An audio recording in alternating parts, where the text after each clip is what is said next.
I had the opportunity to serve overseas for 8 years, and I met a Russian Orthodox priest, and we actually became good friends. And I remember one day we were talking about religion, and I just made an offhand remark about how dark the Middle Ages were. And he just looked at me with a blank stare in his face and said, "A dark time, Douglas? Those were the best times. That's when the church was strong. The church was powerful, and it influenced the culture."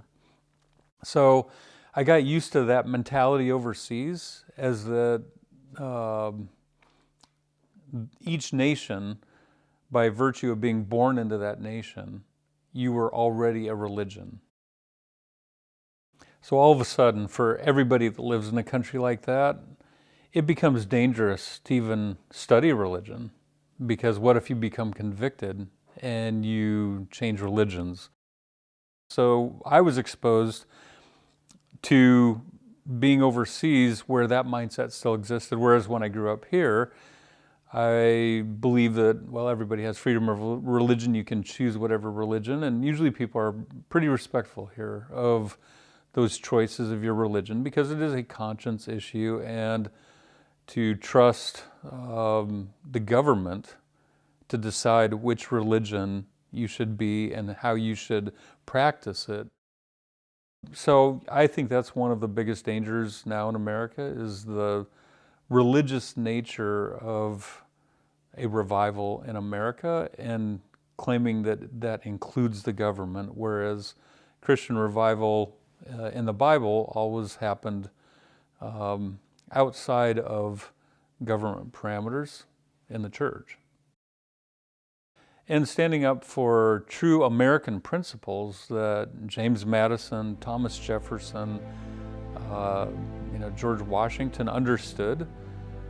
They had just come from Europe, where there had been so much bloodshed on the continent of Europe over religious questions, and of government enforcing a religion and then people protesting it, that they understood that they needed to keep this nation an example in human history of a nation that provides religious freedom, and even provides, and they talked about this, it provided a opportunity for someone even to reject faith completely and live an atheist lifestyle. But one of the things I saw is that in other countries, and I see it in some people here, they recognize that an attack on the Constitution of what makes up the country in any area is also a threat to the Constitution in the area that affects me as well. So it might not affect me today, but it could tomorrow. So we do need to be cognizant of what's going on, even if those are political issues. But the First Amendment of the Constitution had many different freedoms: freedom of assembly, freedom of protest, freedom of religion, freedom of speech. So religious freedom is bunched in with other freedoms, and there's no reason to think that if the Constitution is not treated seriously, that those freedoms will also begin to erode in the areas that do concern us. At the heart of religion is choice. And if you're a non-believer, you should have a safe place in this country. And especially if the government religion, or a religion that is trying to be made the government religion, teaches against that in that religion. So for non-believers, for people in vulnerable people groups, I think this is absolutely a critical issue.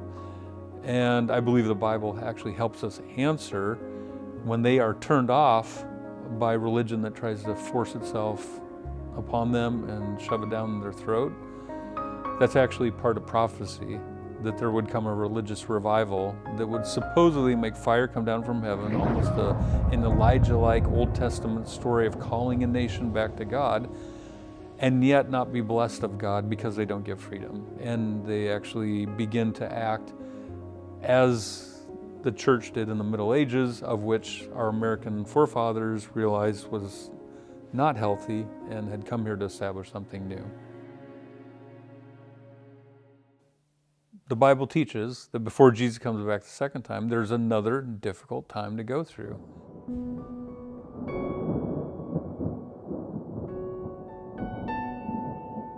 God allows the church to go through a time of persecution where we can't rely on any political power, any political party, even any church.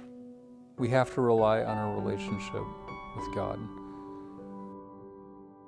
So as a Seventh-day Adventist, I'm very cognizant of the fact that I'm being judged not by a political party, and as a pastor, not even by my church members, but I have to answer for my words before God.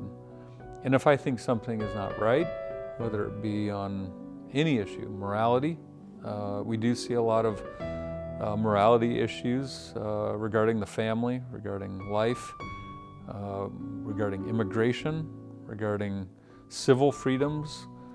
I believe we should have a voice, and I don't believe that is political. I don't think, if you look at all the economic decisions a country makes, or even the specifics of an immigration policy or agriculture policy. I mean, our government is incredibly complex. It's not an easy government to run, and we should have a deep respect for people that run our government.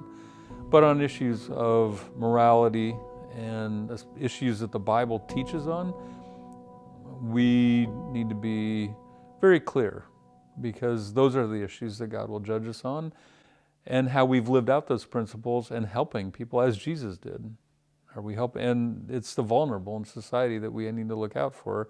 If you look in Matthew 25, Jesus said, "If you've done it to the least of these, you've done it unto me." He so identifies with those groups that are oppressed, those groups that are jailed, those groups that are in financial and economic hardship.